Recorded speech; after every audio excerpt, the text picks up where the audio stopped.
The holiday season is finally upon us, and this year's U.S. Capitol Christmas tree was grown right here in Montana. So it only makes sense that the tree's topper was made in the tree's home state as well. Originally, it was just, hey, could you build a big star for a Christmas tree? It didn't really go into specific details, but we needed it in a short amount of time. And yeah, I think we could build something like that. So it wasn't until we kind of got into the project and started seeing some designs and revisions of it that we realized what it was, or that they told us what it was actually for.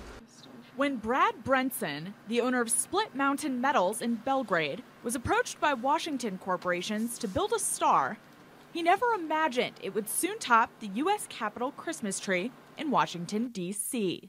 Taken from the Kootenai National Forest, this year's Capitol tree is a 79-foot Engelmann spruce, and it required a star grand enough to top it.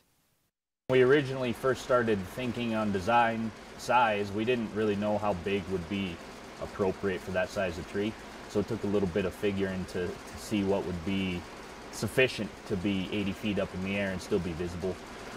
It took Brad and Split Mountain Metals 16 steel panels, 16 copper panels, and 1,000 hours of manpower to make a 5-foot tall, 8-point star that weighs 80 pounds. And it was all made right here in Montana. Montanans will pick up on some of the unique features of the star, like the copper used to represent Montana's mining history and the bitterroot flower on the front. From the ornaments to the tree's topper, this year's Capitol Christmas tree will hold a special meaning to those in the Treasure State. I think it's really putting a good name for Montana. I mean, just as far as the whole team on my end, the Washington Corporation, the trucking company, everybody's just really coming together to make this thing happen. It's a lot of work from a lot of people. It's a statewide involved project, so I feel lucky to be part of it.